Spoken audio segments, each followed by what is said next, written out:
त्याप्रमाणे मी येताना आता पाहत होतो तालुके कुठले कुठले अफेक्टेड बाधित झालेले आहेत, काही त्याच्यामध्ये राहून गेले, तेही मी मुख्य सचिव आणि संबंधित अधिकाऱ्यांना सांगितलं येतानाच. आणि त्यामुळे जिथं जिथं नुकसान झालंय त्या प्रत्येक शेतकऱ्याला मदत मिळणार म्हणजे मिळणार. कोणी मदतीपासून वंचित राहणार नाही. आणि मगाशी बापू म्हणाला की मागच्या वेळेस उभाटा आली इकडे आणि इकडं कुणाला तरी सांगून गेले मदत शेतकऱ्याच्या आत्महत्याग्रस्त शेतकऱ्याला 1 लाख रुपये देणार म्हणून. शासनाची मदत मिळालीच असेल, परंतु मी सांगतो, मी मगाशीच बापूला सांगितलं आणि पालकमंत्र्यांना, भुमरेंना आणि शिरसाटला की आजच्या आज संध्याकाळी शिवसेनेची मदत 1 लाख रुपये त्यांच्या घरात पोचली पाहिजे. हे आपलं काम आहे. बघतो, करतो, पाहतो नाही. मी विरोधी पक्ष नेता होतो त्यावेळेस सरकारची मदत सरकार देत होतं, परंतु हा तुमचा एकनाथ शिंदे जिथं आत्महत्या झाली त्या प्रत्येक कुटुंबाला वैयक्तिक 1-1 लाख रुपयाची मदत या तुमच्या एकनाथ शिंदेने त्यावेळेस केली. आत्महत्या होऊच नये. अतिशय दुर्दैवी आणि दुःखद सगळ्या गोष्टी असतात, परंतु शेवटी झाल्यानंतर त्याच्या कुटुंबाला थोडा काय आधार देणं हे आपलं काम असतं. हे कर्तव्य पार पाडण्याचं काम आपल्याला करायचं असतं. आणि जे लोक आपल्यावर टीका करतात, मदत पाठवली आपण, हा एकनाथ शिंदे अगोदर मदत पाठवतो, मदतीचे ट्रक जातात, नंतर हा एकनाथ शिंदे पोचतो, ही परंपरा गेल्या अनेक वर्षाची आहे. मगाशी बुरनारे सर म्हणाले की आम्ही ट्रॅक्टरवर त्या ठिकाणी आम्ही गेलो, ट्रॅक्टर तो उडत होता. कारण तुम्ही एकनाथ शिंदेचे कार्यकर्ते आहात. कारण एकनाथ शिंदे देखील त्या दिवशी धाराशिव मध्ये कारंजा गावामध्ये मला तिथं लोक भेटले, मला म्हणाले 50 घरं आमची पाण्याखाली आहेत. त्यांना वाटलं हो करेल एकनाथ शिंदे आणि ठीक आहे मी पाहतो. NDRFच्या माणसांना सांगितलं बोट काढा, बोटीत बसलो, त्या 50 घरांच्या जवळ मी पोहोचलो पाण्यातून. मी डोळ्यांनी पाहिलं, खऱ्या अर्थाने अतिशय भयान परिस्थिती होती. आणि अशा परिस्थितीमध्ये तो फोटो पण अशा परिस्थितीमध्ये हुशार शिवसैनिक आहे. तिकडे दाखव, तिकडे.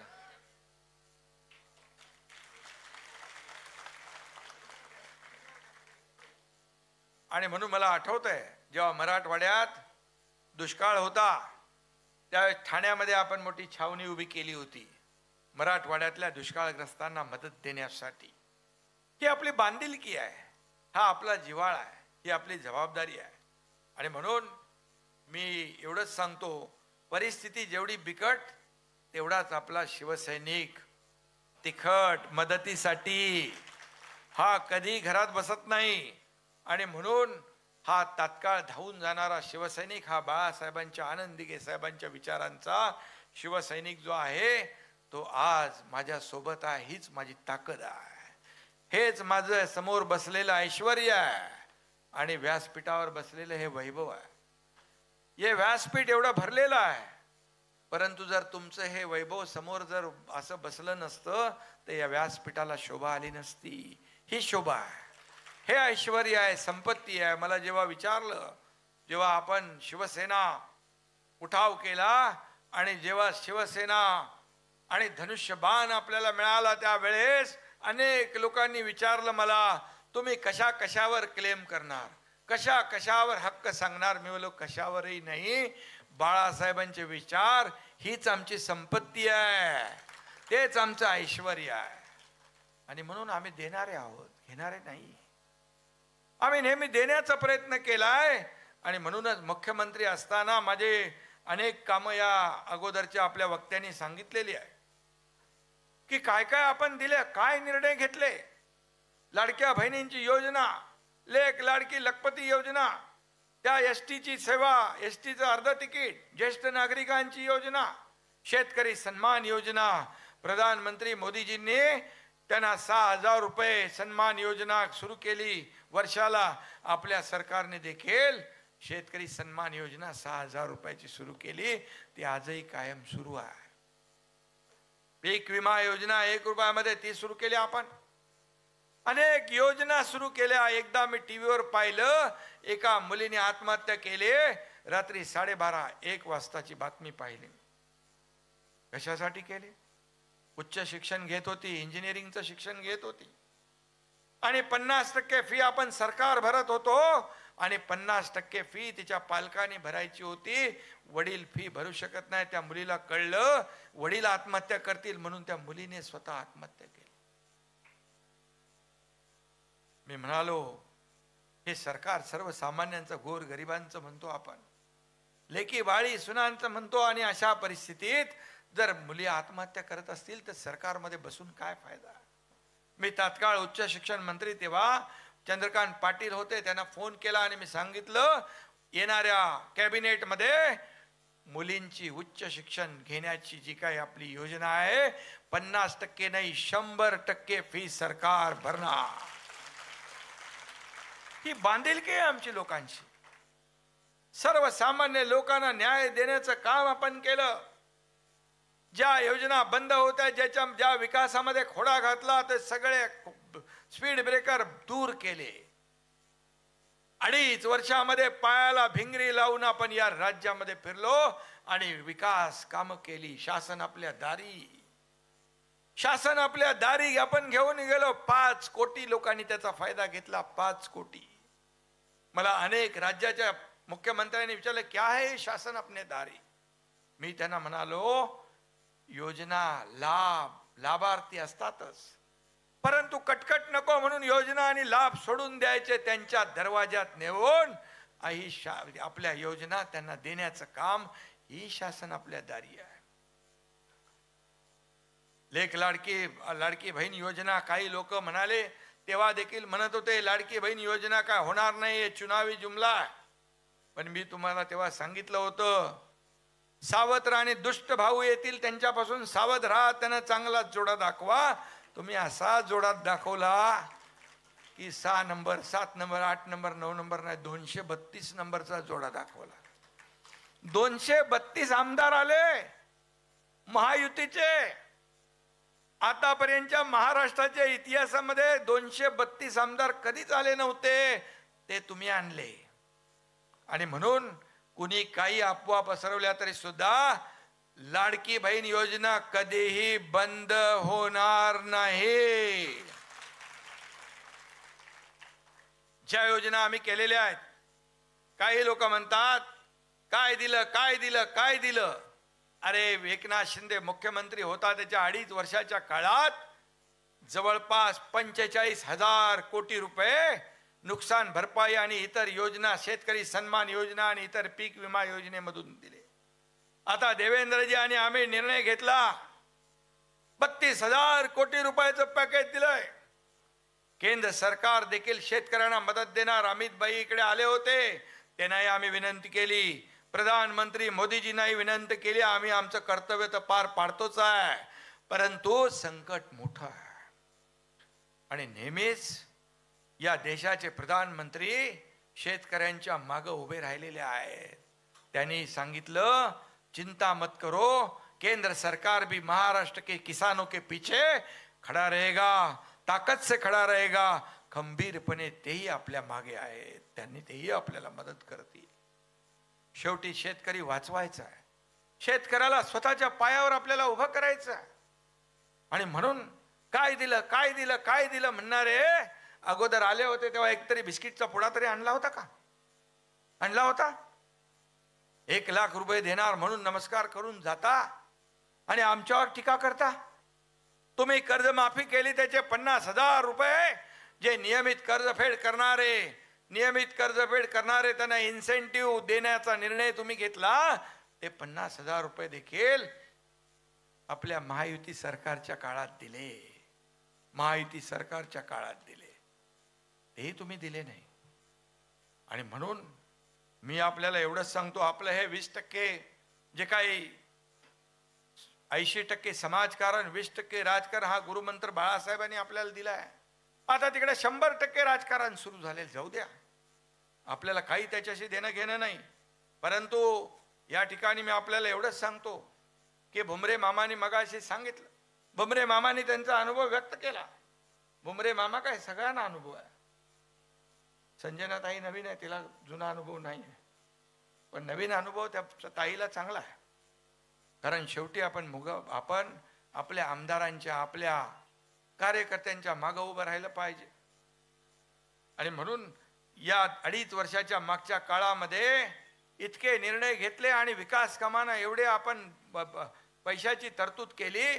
त्यामुळेच अनेक योजना आपण जाहीर केल्या, घोषणा केल्या आणि त्याची अंमलबजावणी केली.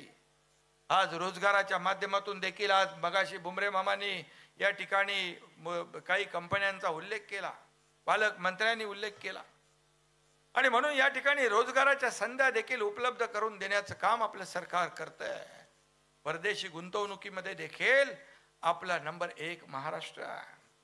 आज उद्योगामध्ये, स्टार्टअपमध्ये, GDP मध्ये, सगळ्यामध्ये आपला नंबर 1 महाराष्ट्र आहे. छत्रपती संभाजीनगर हा शिवसेनेचा बालेकिल्ला आहे. हिंदुहृदय सम्राट बाळासाहेब ठाकरे यांचं प्रेम या संभाजीनगरवर आहे. या एकनाथ शिंदेचं प्रेम या संभाजीनगरवर आहे. संभाजीनगर हा ऐतिहासिक शहर आहे. आणि जेव्हा आम्ही उठाव केला त्यावेळेस तिकडे फक्त 15 आमदार होते. 15 आमदारांनी ठराव केला छत्रपती संभाजी महाराज नगर म्हणून. अरे 2.5 वर्ष तुम्हाला सुचलं नाही. आणि जेव्हा तुमचं बहुमत नव्हतं तेव्हा तुम्ही ठराव केला, तो बेकायदेशीर होता. आणि पहिलं आपलं महायुतीचं सरकार आल्यानंतर पहिला ठराव छत्रपती संभाजी महाराज नगर आपण केला, केंद्राला पाठवला, केंद्राने मान्यता दिली. आम्ही हे डुप्लिकेट काम करत नाही, लोकांना फसवण्याचं काम करत नाही. आणि म्हणून या राज्यामध्ये जे काही विकास कामं आपण केली त्याच्या जोरावर एवढं महायुतीचं लँडस्लाइड मॅन्डेट आपल्याला लोकांनी दिलं. का लोकांनी या ठिकाणी आपल्याला निवडून दिले याचा विचार करा. कारण आपल्या कामावर आरोप आरोप आरोप दररोज आरोप करायचे. मुख्यमंत्री झाल्यापासून हा घटनाबाह्य मुख्यमंत्री आहे, हे घटनाबाह्य सरकार आहे, हे घटनाबाह्य राज्य आहे, हे आता पडेल, उद्या मुख्यमंत्री जाते, परवा जाईल, तेरवा जाईल. बघितलं तुम्ही रोज, तुम्हालाही चिंता वाटत असेल काय होणार काय होणार. परंतु त्यांचा ज्योतिषीच बोगस होता. त्याने आमच्या भुमरे मामाकडे तरी सल्ला घ्यायला पाहिजे होता. कारण सगळे म्हणाले भुमरे मामा पडणार, पण भुमरे मामा म्हणाले मी निवडून येणार. आणि मलाही विश्वास होता, मी असं तिकीट दिलं नव्हतं त्यांना. तुमच्या सगळ्यांच्या कामावर मला विश्वास होता. आणि शिवसैनिक एकदा पेटला, एवढे हे कार्यकर्ते, प्रमुख कार्यकर्ते एकदा मनापासून जिद्दीने कामाला लागले तर विरोधी पक्षाचा डिपॉझिट गुल झाल्याशिवाय राहणार नाही. हा संभाजीनगरचा इतिहास आहे. आणि म्हणून या ठिकाणी मी आपल्याला एवढंच सांगतो, विरोधी पक्षात कोण कोणाशी युती करतोय, कोणाचं कोणाशी मनोमिलन होतं याची चिंता तुम्ही करू नका. त्याची सगळी गणितं आणि समीकरणं आपल्याकडे आहे. आपण महायुती म्हणून लोकसभा जिंकलेली आहे, महायुती म्हणून विधानसभा जिंकलेली आहे, आणि महायुती म्हणून स्थानिक स्वराज्य संस्थाही जिंकणार. भगवा तुमच्या जिल्हा परिषदेवर भगवा फडकेल, महापालिकांवर फडकेल, नगरपालिकांवर फडकेल, ग्राम पंचायतींवर देखील भगवा फडकल्याशिवाय राहणार नाही. कारण आपण काम केलंय. मगाशी संजनाताईंनी सांगितलं आपल्या भाषणामधून, आणि बरोबर आहे. आणि म्हणून मगाशी सांगितलं की जिथं जिथं जात होतो तिथं तिथं लोक वयस्कर आपल्या सगळी मंडळी सांगत होती. कारण त्यांना माहित होतं की सर्वसामान्य शेतकऱ्याचा मुलगा या राज्याचा मुख्यमंत्री झालाय, तो आपल्यासाठी काही ना काही केल्याशिवाय राहणार नाही, हा विश्वास होता. एका शेतकऱ्याचा मुलगा का राज्याचा प्रमुख होऊ शकत नाही. एक शाखा प्रमुख मुख्यमंत्री होऊ शकत नाही? एवढी पोटतिडे का? एवढा द्वेष, एवढा मत्सर का? रोज तुम्हाला मी पाण्यात दिसायचो, पाण्यामध्ये दिसायचो रोज, जळी स्थळी काष्टी पाचानी, एकनाथ शिंदे, एकनाथ शिंदे, एकनाथ शिंदे. काल तिकडे ब्रिटनचे पंतप्रधान आले, म्हणाले पोस्टर लावले त्यांचे एकनाथ शिंदेने. अरे ते आले आणि पोस्टर एकनाथ शिंदेने लावले. अरे आपलं पाहुणचार करण्याची आपली संस्कृती आहे, आपली परंपरा आहे. पाहुणा आपल्याकडे आल्यानंतर आपण त्याचा पाहुणचार करतो, त्याचे स्वागत करतो. मोदी साहेब आले मुंबईमध्ये आणि ब्रिटनचे युकेचे प्रधानमंत्री पहिल्यांदा मुंबईत आले, पहिल्यांदा. आतापर्यंत दिल्लीमध्ये बैठका व्हायच्या, मुंबईत नव्हत्या होत. मुंबईत आले आणि आपली संस्कृती आहे, आपली परंपरा आहे. यांच्या पोटात दुखायला लागलं. म्हणाले आले, अरे आले आणि हे भेटले पण नाही, यांना घेतलं पण नाही. अरे पण आम्ही तर पोस्टरवर पण असतो, फील्डवर पण असतो. तुमच्यासारख्या एसी मध्ये चिल्ड होत नाही आम्ही, एसीत बसून. अरे आम्ही सगळीकडे आहोत, फील्डवर आहोत. आणि म्हणाले काय काय म्हणाले, काय पोस्टर लावले, यांना कोण विचारतोय? अरे बाबा, जर आम्ही बाहेर फील्डवर नसतो तर भेटही झाली नसती. ऑनलाईन आणि ऑफलाईन काय रे मामा, ऑनलाईन आणि ऑफलाईन असतो तर भेटलो असतो का? 2-2, 3-3 वेळा भेटलो, स्नेहभोजन झालं, सगळं झालं. फक्त त्यांना मी एकच सांगितलं, आमच्या इकडचे काही माणसं तुमच्याकडे येतात लंडनला, सारखी येतात, सारख्या फेऱ्या मारतात, जरा त्यांच्यावर लक्ष ठेवा. आणि तिकडं जाऊन आले, इकडं म्हणतात माझे हात रिकामे आहेत, माझ्या हातात काही देण्यासारखं नाही. कधी होतं? सगळं तिकडे जाऊन जमा केल्यावर कसं राहणार? माझे हात दोन्ही भरलेले आहेत. या एकनाथ शिंदेचे हात दोन्ही मजबूत आहेत. हे देणारे हात आहेत, घेणारे नाही. हे लेना बँक नाही, देना बँक आहे. आणि म्हणून आपण देत आलोय. हंबरडा काय झाला?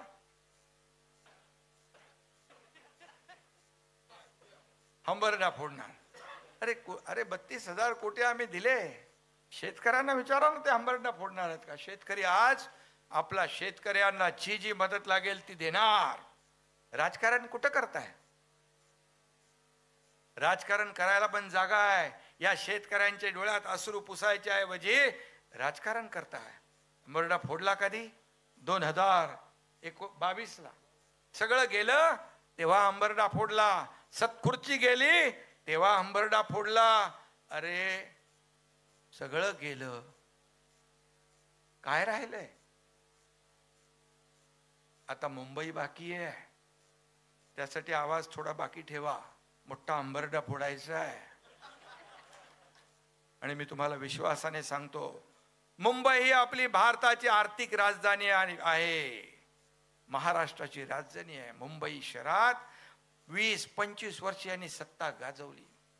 मुंबईला सोन्याची अंडी देणारी कोंबडी म्हणून पाहिलं. खड्डे रस्त्यात, खड्डे खड्ड्यात रस्ते. पण या एकनाथ शिंदे मुख्यमंत्री झाल्याबरोबर मुंबईतले सगळे रस्ते कॉन्क्रीटचे करण्याचा निर्णय घेतला. बाळासाहेब ठाकरे आपला दवाखाना मोहल्ल्यात गल्ली गल्लीमध्ये केला. किती कामं केली तुम्हाला मुंबईची कामं? कारण मुंबई हे आपलं एक आर्थिक राजधानी आणि जागतिक दर्जाचं शहर आहे. काल स्वतः प्रधानमंत्री ब्रिटनचे, त्यांनी देखील वाहवा, त्यांच्या लोकांनी वाहवा केली. ते 8-10 वर्षांनी काही अधिकारी आले होते, त्यांचे मंत्री आले होते. ते म्हणाले खूप बदल झालाय मुंबईमध्ये. कोस्टल रोडची आठवण केली त्यांनी, अटल सेतूची आठवण केली, मेट्रोची आठवण केली, सगळीकडे स्पीड ब्रेकर टाकले होते. परंतु तुमच्या एकनाथ शिंदेने सगळे स्पीड ब्रेकर उकडून फेकून दिले आणि कामाला चालना दिली. शेवटी मुंबई ही आर्थिक राजधानी, जगातले लोक तिकडे येतात. तुम्ही का केलं नाही? मुंबईकर मुंबईच्या बाहेर फेकला गेला तो कुणामुळे? त्या मुंबईच्या बाहेर फेकला गेलेला मुंबईकर पुन्हा मुंबईत आणण्याचं काम हा तुमचा एकनाथ शिंदे आणि महायुती सरकार करणार. मग कोणाच्या मागे लोक उभं राहतील? काम करणाऱ्याच्या मागे उभे राहतील. घरात बसणाऱ्याच्या मागे कोणी उभं राहणार नाही, राहिलंही नाही. हंबरडा फोडला जेव्हा, 80 जागा लढून 60 जागा आपल्या जिंकल्या आणि ते 100 जागा लढून 20 जिंकल्या, तेव्हाही हंबरडा फोडला. आणि मग हंबरडा मला आठवण बरी केली तुम्ही हंबरडाची.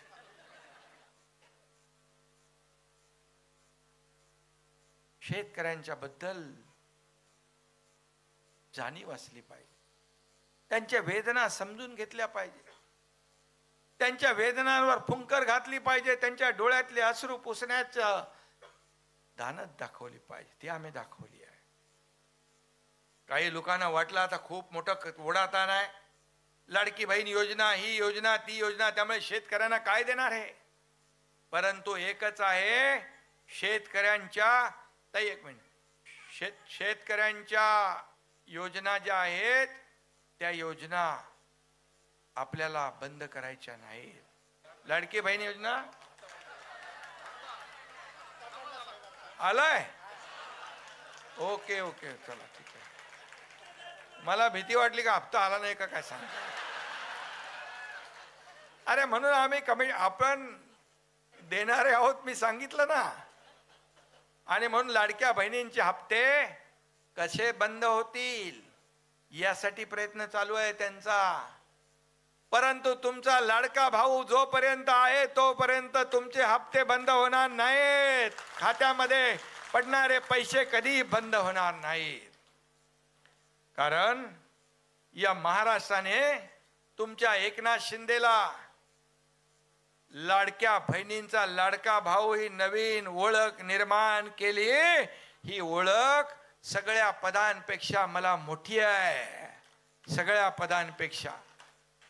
आणि म्हणून मी आपल्याला मनापासून धन्यवाद देत असताना आज या ठिकाणी गटप्रमुख आणि आपले बूथ प्रमुखांचा मेळावा झाला, त्यांचं प्रशिक्षण झालं, ॲपचं लॉन्चिंग झालं. आणि म्हणून हे बूथ प्रमुख, हे गटप्रमुख हे आपल्याला निवडून देत असतात.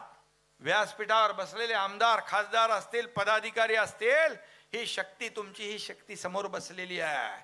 हे तुम्हाला निवडून देतात, हे तुम्हाला तुमचं मार्केटिंग करतात. आता नेत्यांच्या निवडणुका झालेल्या आहेत माझ्या सकट, आता कार्यकर्त्यांच्या निवडणुका आहेत. आपण जशी आपली निवडणूक लढली तशा यांच्या निवडणुका आपल्याला लढायच्या आहेत आणि जिंकायच्या आहेत. आणि बूथ प्रमुखाला फक्त तुम्ही निवडणुकीपुरतं आठवण करू नका. निवडणुका आल्या की बूथ प्रमुख आणि गट प्रमुखाला बोलवता, तेव्हा तो तुमचा आवडता असतो. नंतर निवडणूक झाल्यावर नावडता होतो. असं इथं नाही ना.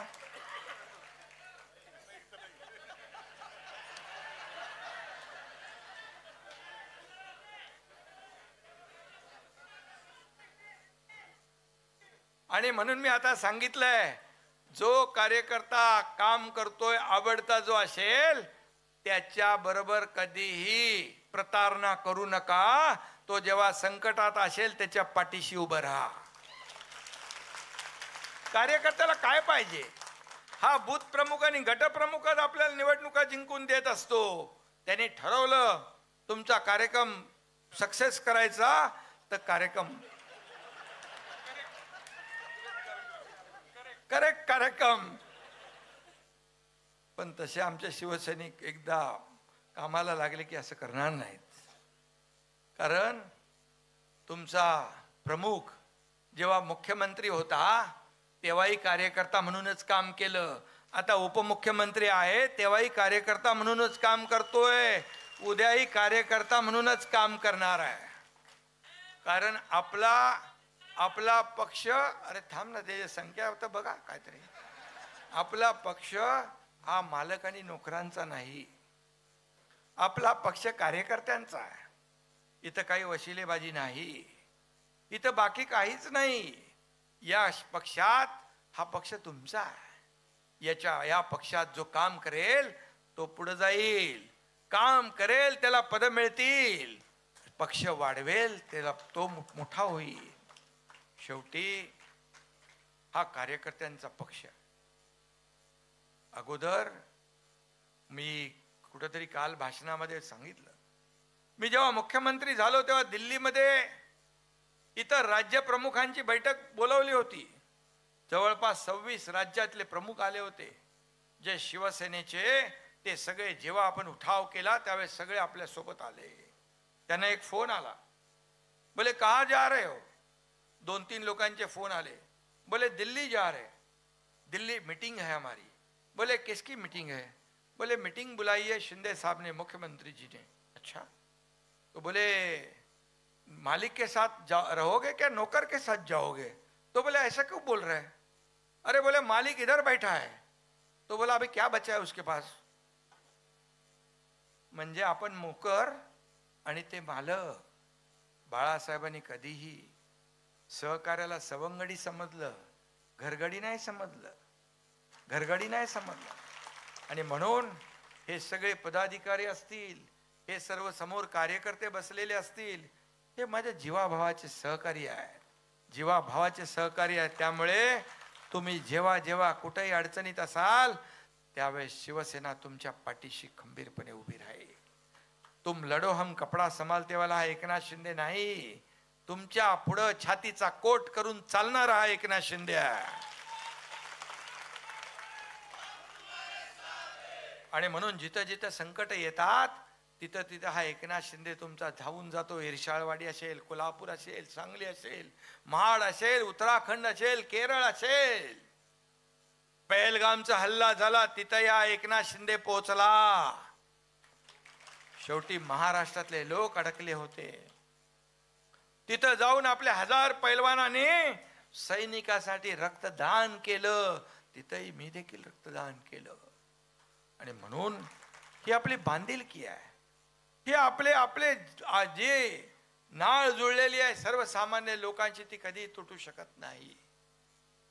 आणि म्हणून मी आपल्याला एवढंच सांगतो, आता ही निवडणूक जी येते आहे, स्थानिक स्वराज्य संस्थाच्या निवडणुका महत्वाच्या आहेत. तुम्ही ओव्हर कॉन्फिडन्स मध्ये जाऊ नका आणि गाफीलही राहू नका. आणि मगाशी यादीचं कोणी म्हटलं यादी, तुम्ही म्हणाले यादी कशी भगवद्गीतेसारखी वाचायची. खरं आहे तुमचं म्हणणं, यादीवरच सगळं. आता मला वाटतं जिल्हा परिषदच्या याद्या जाहीर झाल्या 8 तारखेला आणि काहीतरी 14 तारखेपर्यंत त्याचा आक्षेप घेणं आहे. त्या नीट बघा.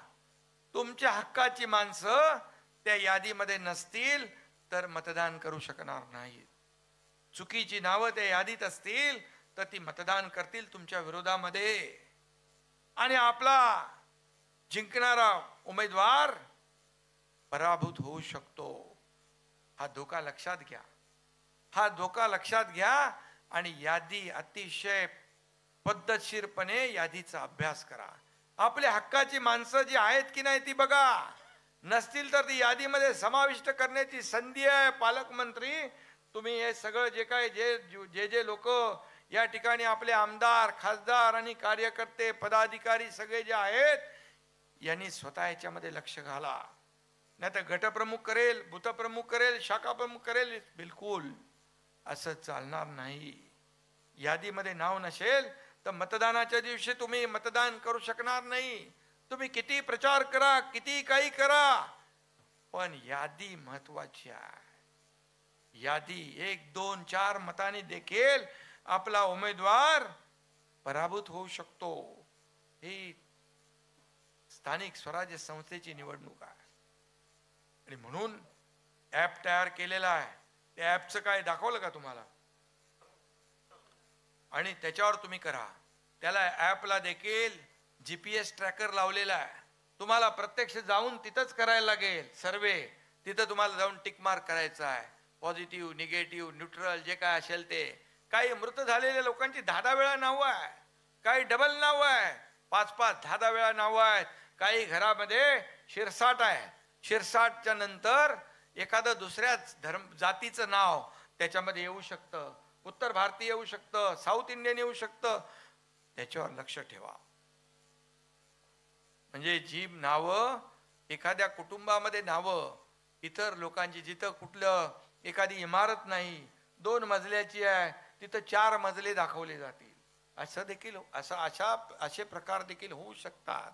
आणि म्हणून तुम्हाला डोळ्यात तेल घालून या याद्यांवर काम करायचं. यादी महत्वाची आहे. निवडणुका जिंकायच्या असतील तर तुमची यादी अप टू डेट असली पाहिजे, ॲक्युरेट असली पाहिजे. तुमची यादी जर बरोबर असेल आणि त्याप्रमाणे तुमचं मतदान जर झालं तर तुम्हाला संध्याकाळीच कळू शकतं या यादीमधली किती मतं आपल्या उमेदवाराला मिळालेली आहेत. एवढा बारीक अभ्यास आपल्याला करण्याची आवश्यकता. आणि मग जे काय गणित आहे बाकी ते सगळं आमच्यावर सोडा तुम्ही. परंतु कुठल्याही परिस्थितीमध्ये यादी महत्वाची आहे. काही नियुक्त्या काही असतील, काही रखडल्या असतील, त्याही देखील करून टाका. कारण काही लोक जे आहेत या निवडणुकीमध्ये, ही निवडणूक स्थानिक स्वराज्य संस्थांची आहे. काही लोक, काही ताकदीची लोक असतात, 100, 500, 1000 मतांचे मालक असतात. त्यांना देखील सोबत घ्या. त्यांना देखील सोबत घेऊन त्या ठिकाणी आपल्या उमेदवाराला निवडून देण्यासाठी त्यांची मदत होईल. आणि पण मी हे सांगतो की कुठल्याही परिस्थिती, मगाशी भुमरे मामाने सांगितलं की तिकीट एक आहे, तिकीट एकच आहे, परंतु आपल्याकडे सत्ता आहे.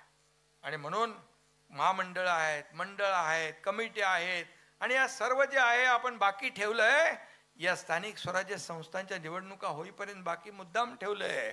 आणि म्हणून ज्या लोकांना तिकीट नाही मिळणार त्यांना आपल्याला तिथं सामावून घेता येईल, त्यांना तिथं आपल्याला सामावून घेता येईल. शेवटी हे कुणाचं आहे? शेवटी हे आपल्या कार्यकर्त्यांना बळ देण्यासाठी आहे. आणि जो कार्यकर्ता काम करेल तो पुढे जाईल. मी हे मगाशीच सांगितलेलं आहे. आणि म्हणून महायुतीमध्ये आपण महायुती म्हणून लढतोय, महायुती म्हणून लोकसभा विधानसभा लढलो आहे. कुणी काही म्हणेल त्याच्यावर तुम्ही जाऊ नका. महायुतीमध्ये कुठे तेढ निर्माण होईल असं आपल्याकडून बिलकुल करू नका. आपण शेवटी निर्णय आम्ही घेणार आहे. आणि म्हणून आपल्या पक्षाचा मान सन्मान योग्य राखला जाईल याची काळजी तुमचा एकनाथ शिंदे घेईल. आणि म्हणूनच मी आपल्याला एवढंच सांगेन की या बूथ प्रमुख, गट प्रमुख हे जे आहे सर्वसामान्य छोटे कार्यकर्ते, आता एकनाथ शिंदे शाखा प्रमुख, तो मुख्यमंत्री झाला, याचा देखील सार्थ अभिमान सर्व माझ्या कार्यकर्त्यांना आहे. पण त्याची पोटदुखी अजूनही कुणाची थांबत नाही. जाऊ द्या. पोटदुखीसाठी आपण बाळासाहेब ठाकरे आपला दवाखाना काढलाय का? फुकटमध्ये आहे औषध, सगळं फ्री ट्रीटमेंट. आणि म्हणून बाकी मी आज काय राजकीय बोलू इच्छित नाही. त्यांनी आरोप केले, आरोपाला मी म्हणालो आरोपाला आरोपाने उत्तर देणार नाही, आरोपाला कामातून उत्तर देईन. आणि म्हणून मी आरोपाला कामातून उत्तर दिलं. म्हणून या महाराष्ट्रातल्या जनतेने आपल्याला स्वीकारलं, भरभरून मतदान केलं. 80 जागा लढवून 60 जागा जिंकण्याचा ऐतिहासिक विक्रम तुम्ही केला आहे, तुम्ही केला आहे. इथं खासदार आपला आहे आणि सर्व आमदार पण आपले आहेत महायुतीचे. किती आहेत आपले? 9 पैकी 6 आमदार शिवसेनेचे आहेत, 9 पैकी 9 महायुतीचे आहेत. त्यामुळे हा आपला बालेकिल्ला आहे. आणि अजून नवीन सर्व लोक आलेली आहेत, आपले सगळे नवीन मंडळी, जे माजी आमदार इकडे आलेत, त्यांची ताकद आहे. आज ज्यांचा प्रवेश होतोय त्यांची सगळ्यांची ताकद आहे. आणि म्हणून या छोट्यातल्या छोट्या कार्यकर्त्याला देखील सोबत घेऊन आपल्याला ही निवडणूक. 7 महापौर आले, नंदकुमार पण इथे, आणि 7 महापौर आपल्या पक्षामध्ये प्रवेश करणारा देशातला पहिला पक्ष शिवसेना.